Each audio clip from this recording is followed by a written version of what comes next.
Ici Éric Latour et bienvenue à Saint-Jean-sur-Richelieu. Un peu avant Noël, on vous a présenté une première série d'extraits de la dernière séance régulière du Conseil qui remonte au mardi 17 décembre 2019. Et puis bien sûr, aujourd'hui, on va vous présenter de nouveaux extraits, de même qu'au cours des prochaines semaines, parce que la prochaine Assemblée est quand même prévue uniquement pour la fin du mois de janvier. Donc, on regarde ça à l'instant.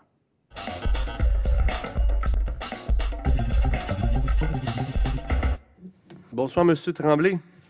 Bonsoir à tous et à toutes. J'aurais 4 points à discuter. Allez-y. Brièvement, je voulais revenir sur 2 points qui ont été votés ce soir. C'est surtout, le premier, c'est pour savoir, avoir un peu plus d'informations concernant le SA-2657-TP-19, page 3 du document de ce soir. Travaux d'abattage d'Amboisé. C'est à quel endroit, ça? C'est un petit peu partout dans la ville. C'est essentiellement des arbres qui vont être abattus, genre des frênes morts qui sont limitrophes à des maisons, limitrophes à des lignes de l'eau de propriété, soit la voie publique ou des maisons. Donc, il y a eu des cas, entre autres, où des arbres sont tombés sur des clôtures de citoyens. Donc, dans le fond, c'est dans un but préventif. C'est vraiment un titre préventif. Ouais. Dans le fond, c'est les parties limitrophes aux habitations. Exactement. Un peu partout sur le territoire, là, sur les terrains du plan de conservation. Mais ça, on va s'assurer qu'on coupe les bons arbres, là. Ben oui, puis il y a une firme qui a été embauchée. Parce qu'il y a des espèces qui ressemblent aux frênes, puis c'est les carriers cordiformes. Il faut faire attention. Il y en a qui ont été coupés, puis ceux-là ne sont pas atteints, là. Ben, j'imagine qu'on ne coupe pas les arbres. Même si c'est un frêne, s'il est en santé, on ne le coupe pas. Jamais je créerai. Vous avez raison, votre perception est correcte. Tout le travail date il y a 1 an, a été fait par un ingénieur forestier. Okay. Donc, chacun des arbres qui ont à être coupés ont été identifiés déjà. Je peux préciser... Plus proche du micro, s'il vous plaît. Excusez-moi. Je peux préciser la réponse. Sur l'ensemble du territoire, sur les lignes où nous avons des servitudes, 2400 arbres seront coupés sur l'ensemble du plan de conservation. Et ça inclut également les travaux qui sont déjà débutés par Hydro-Québec en termes d'élagage, où Hydro-Québec a des servitudes sur les terrains. OK. Parfait. Parce que c'est sûr que la notion de conservation, normalement, on ne touche pas, hein, vous le savez, mais si c'est à titre préventif... Puis c'est dans les zones limitrophes où, justement, on pourrait prévenir des accidents. OK. Donc, l'autre point, c'est, dans le fond, c'est le point 14.5 à la page 4, c'est le vente d'une partie de l'eau, du lot 3 559 401 ou 461 sur la rue de Maupassant. Ça, est-ce que ce lot-là, il appartient à la ville? C'est un lot qui appartient à la ville. Je vois, Maxime, donc tu as l'œil vif. J'ai aussi soulevé les 2 mêmes questions à notre direction générale la semaine passée.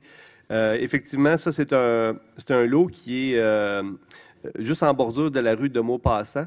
Mm-hmm. Les lots qui sont juste en arrière sont déjà propriété de Baillargeon. Donc, c'est une petite strip. Je pourrais te montrer la carte. Mais c'est pas loin de la rue Mailloux, ça, hein? Pas loin de la rue Mailloux, effectivement. Parce que cette portion-là du bois des colibris, il y a une autre valeur écologique en passant. Je ne sais pas si on veut développer dans ce coin-là. Et là, actuellement, c'est que, dans le fond, l'ajout de cette petite bande-là, c'est pas une bande qui est dans le fond du terrain, c'est une bande qui est prévue en périphérie de la rue de Maupassant, donc ce qui permettra des lots un peu plus profonds. Ce qu'il faut comprendre, c'est que dans le fond, on vient empiéter, diminuer l'espace de la rue.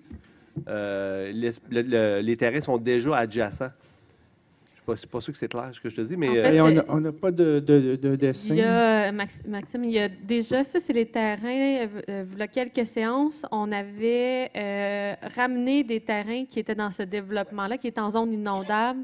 On les avait mis dans le plan de conservation, puis il restait environ 6 ou 7 lots sur la rue Maupassant qui était déjà prévu pour être développé. Là, ça avait été adopté avant 2017. Puis en fait, c'est que là, il y a une partie en avant du lot sur un des terrains qui était déjà identifié comme pour développement, que là, on rattache cette partie-là à ce lot de terrain-là. Fait que ça ne va pas gruger dans le plan de conservation ou ça ne va pas... c'est ça. J'aimerais ça quand même voir le plan parce que à cet endroit-là, le plan de conservation, il y a un massif. Puis il y avait une petite partie où est-ce qu'on voulait développer, puis c'était vraiment dans le massif. On rentre dans le massif de la plus belle partie écologique. Là. Il était en bordure de rue, le massif? Oui. Je sais pas, c'est peut-être pas clair, mais Maxime, tu peux Ben, en peut-être tout venir voir, cas, je l'ai ici, si tu veux le regarder. Ouais, je le vois pas d'ici. Là, Je peux, en tout cas, après, j'ai une sérieuse interrogation parce que je trouve que ce secteur-là, il faut faire attention. En tout cas. tu as raison. Ben, tu as raison. L'idéal, ça aurait été qu'il C'est parce que je le sais qu'il y a des arbres là-dedans. Là, il y a des beaux arbres. Là. Bon. OK. L'autre question, c'est pour revenir à... Moi, j'étais pas là à la dernière séance, mais il y a une résolution qui a été adoptée. Je pense que c'est la résolution 1834. La dernière séance? Oui, je pense que c'est pour abolir des frais concernant les permis d'abattage. Oui. Je vais m'approcher. Oui. À la dernière session ou la précédente, on est venu harmoniser les permis d'abattage. En fait, quand un citoyen sur son terrain allait demander à la ville un permis d'abattage, il n'avait pas de frais. Okay. Quelqu'un qui était propriétaire d'un terrain en zone inondable ou en terre agricole qui allait demander un permis d'abattage avait des frais. Je ne me souviens pas des frais exactement. Sauf que le réflexe que le citoyen avait, c'est qu'il faisait ses travaux d'abattage sans demander de permis en zone inondable, alors que nous, comme ville, ce qu'on veut, c'est permettre l'abattage, bien l'encadrer et bien informer le citoyen sur qu'est-ce qu'il devrait faire une fois que son arbre est abattu. Okay. Donc, en harmonisant les frais, en mettant la gratuité de part et d'autre, notre espérance, c'est que ceux qui sont propriétaires d'arbres sur des terrains comme en zone inondable se procurent le permis pour qu'on puisse bien l'accompagner. Bon.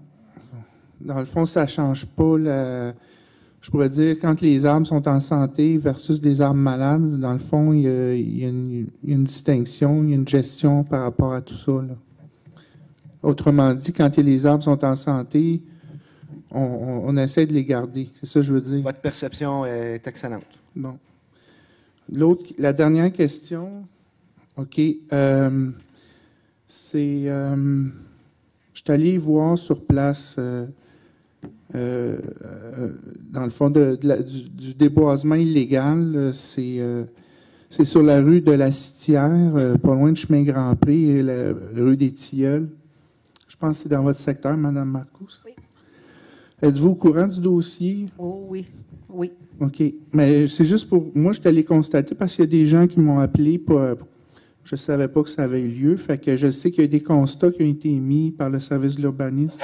Oui, le premier matin que les bûcherons sont débarqués, la police, mon téléphone a sonné tout de suite, c'était un samedi. La police est allée immédiatement, même l'urbanisme est allé et même M. Baudin de la ville s'est déplacé en après-midi pour aller voir. Oui, effectivement, il y a eu des constats d'émis. Je ne suis pas capable de te dire les montants puis combien, mais je sais qu'il y en a eu. J'ai demandé justement à M. Castonguay un rapport sur ce dossier-là. Et je sais que cette semaine, je crois que c'est lundi ou la semaine passée, en tout cas, je ne suis pas certaine, là, mais qu'il y a eu un autre événement.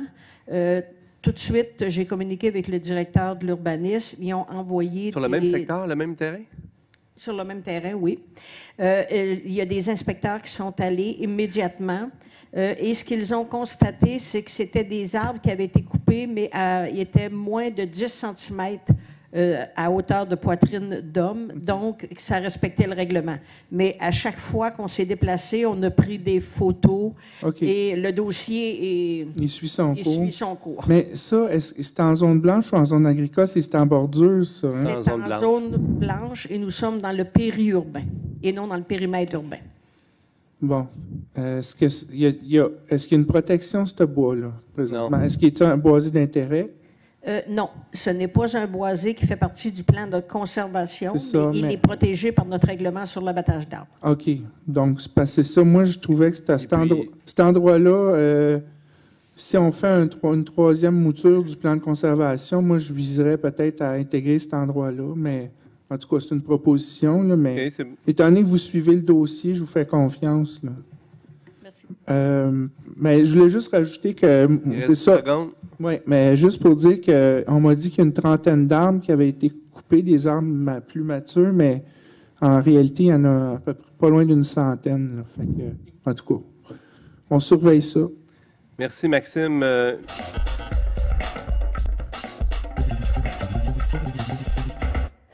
Bonsoir, Monsieur le maire. Bonsoir.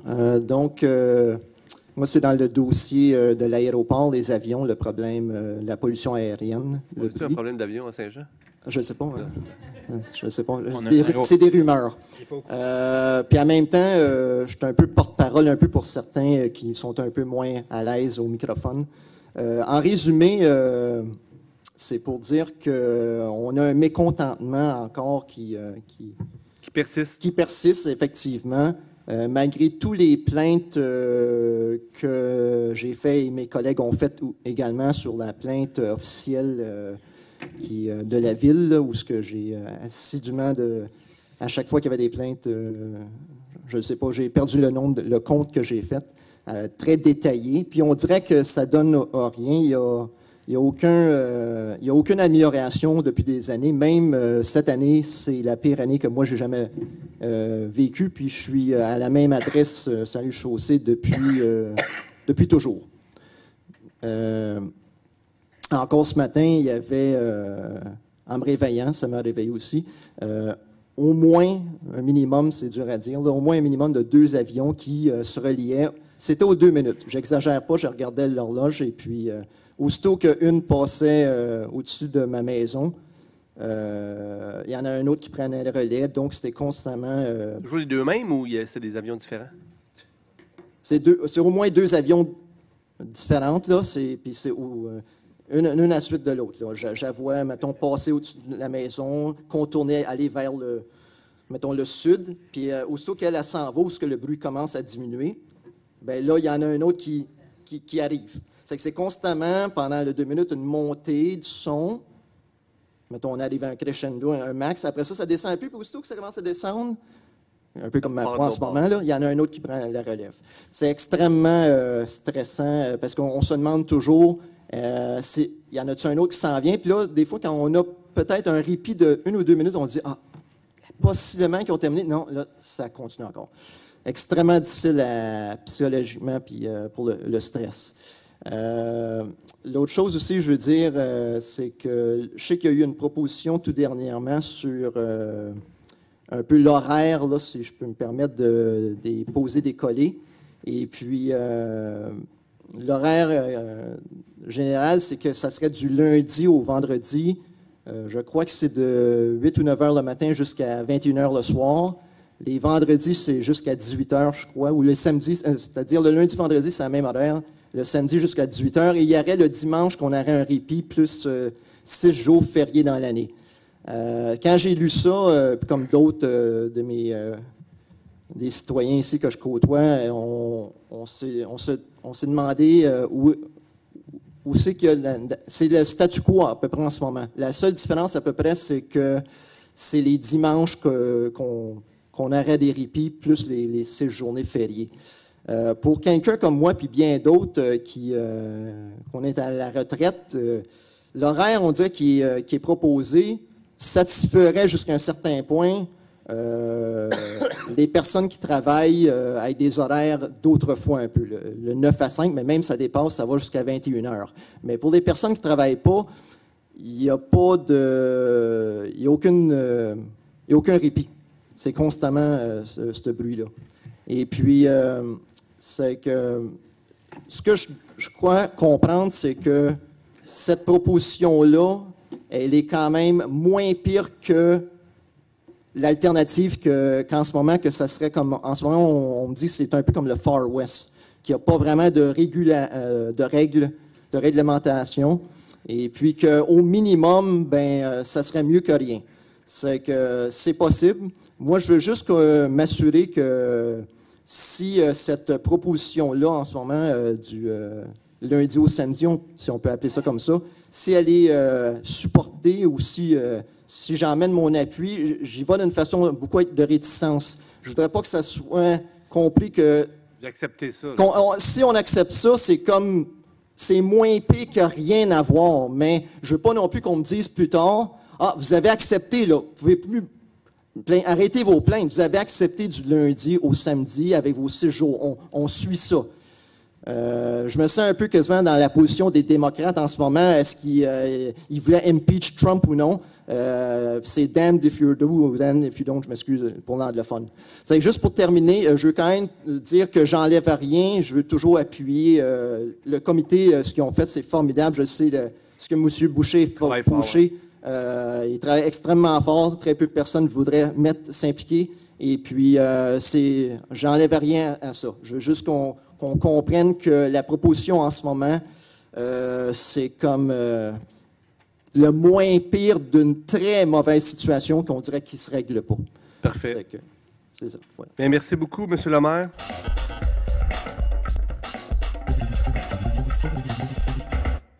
Bonsoir, M. Malo. Moi, je suis un résident de Saint-Jean depuis toujours. Je viens du quartier Saint-Edmond. Puis, la maison que j'ai acquérie, c'est la maison où je suis né. Quand le collège militaire... Est-ce que c'est possible de parler plus près du micro? C'est possible? Parfait. Ouais, vous pouvez tirer dessus, là. Ça va? Et le monter, oui. Fait que quand le collège militaire a fermé, je pensais quitter Saint-Jean. Puis là, j'ai trouvé un emploi à Parc Canada, Canal de Chambly. Donc, j'ai décidé de rester à Saint-Jean et j'ai acquis la maison familiale. Parce que c'est un quartier très tranquille, familial, fait que j'adorais la place. Alors, j'ai travaillé à Saint-Jean pendant 20 ans au collège militaire, 15 ans au collège militaire, 5 ans de bureau de poste, 20 ans au canal de Chambly à Saint-Jean.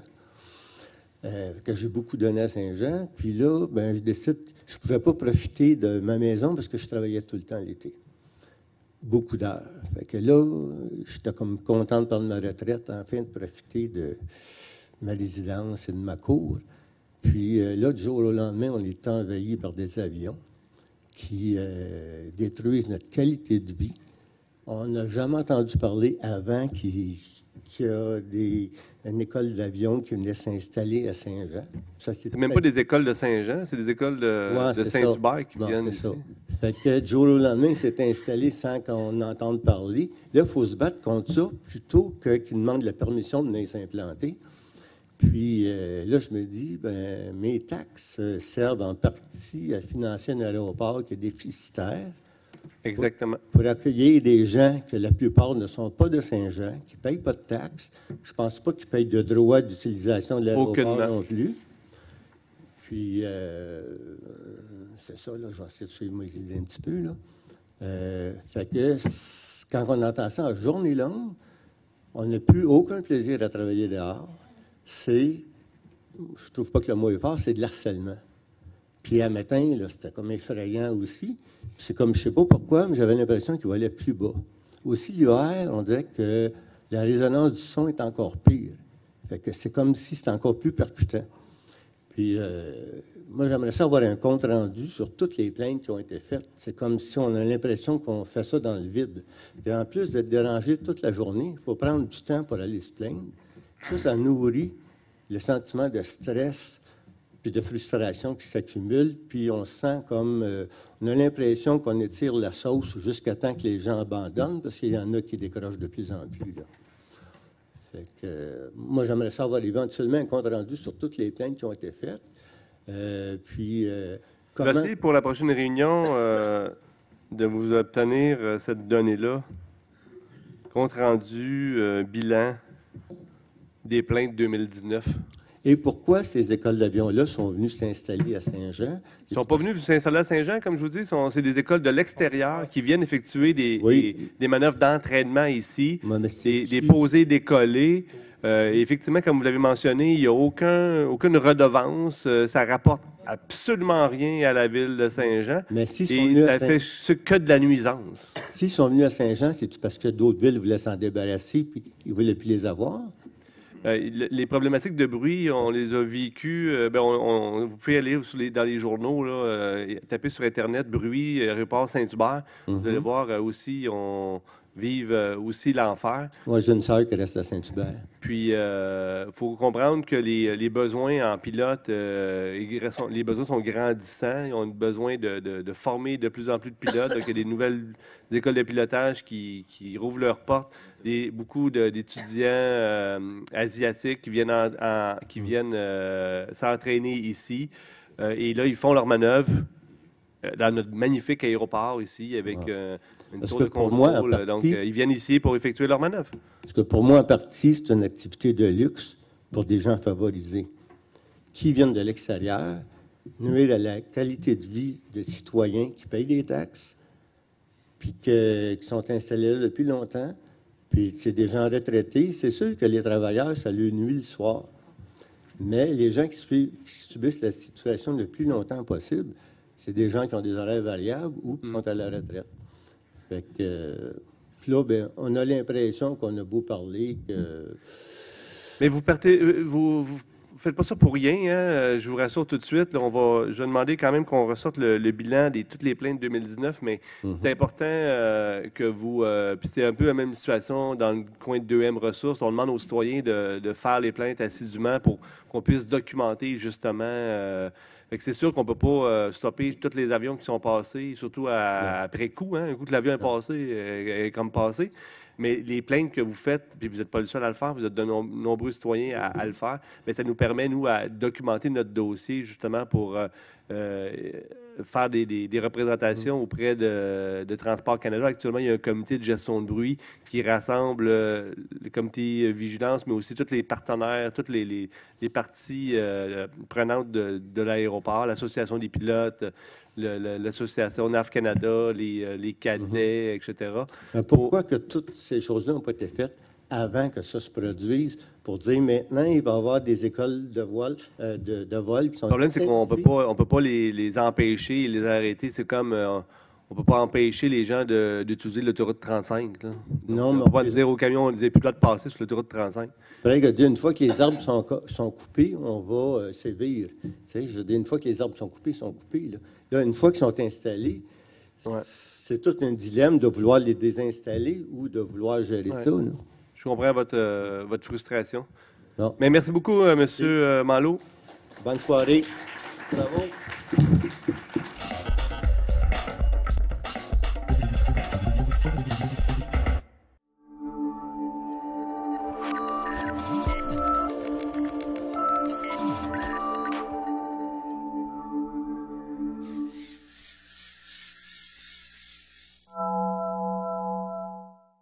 Nous cumulons plus de 250 années d'expérience à vous informer. Nous adhérons au guide de déontologie journalistique du Conseil de presse du Québec. Nous sommes le Canada français, Boom 104.1 et la télévision du Richelieu. Vos médias de confiance. Restez informés avec nous.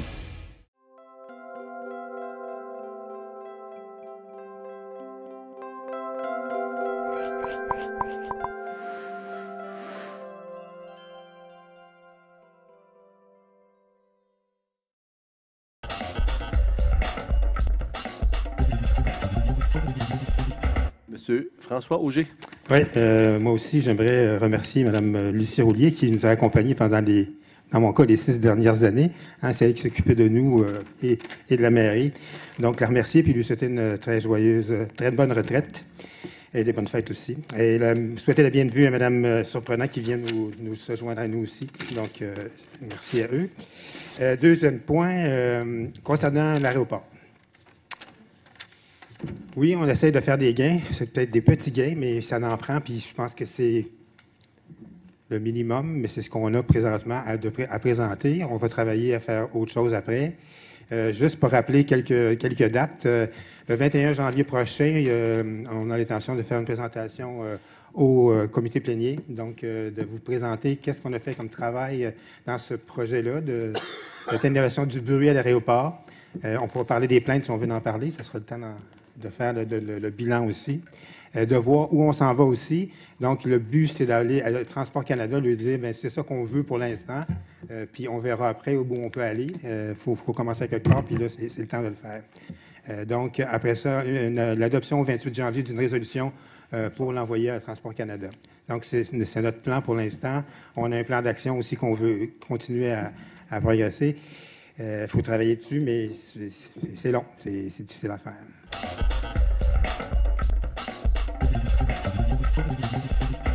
Madame Christiane Marcoux. Oui, 2 petits points, Monsieur le maire. Le premier, ce soir, on a donné un avis de motion pour un règlement d'emprunt pour faire des études pour toucher le secteur du ruisseau des Noyers du boulevard Saint-Luc. On sait que c'est une intersection qui est terriblement dangereuse. Il y a beaucoup d'accidents à cette intersection-là. Il y a beaucoup des gens qui prennent des risques. C'est des bonnes nouvelles pour les gens du secteur. C'est officiel qu'on ne réaménagera pas l'intersection en 2020, mais on fait des études, on va faire des plans et devis. Fait que c'est un début, mais le dossier avance.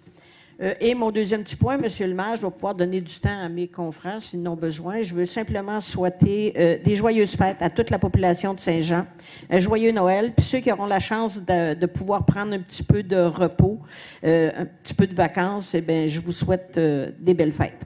Merci. Merci beaucoup, Christiane Marcoux.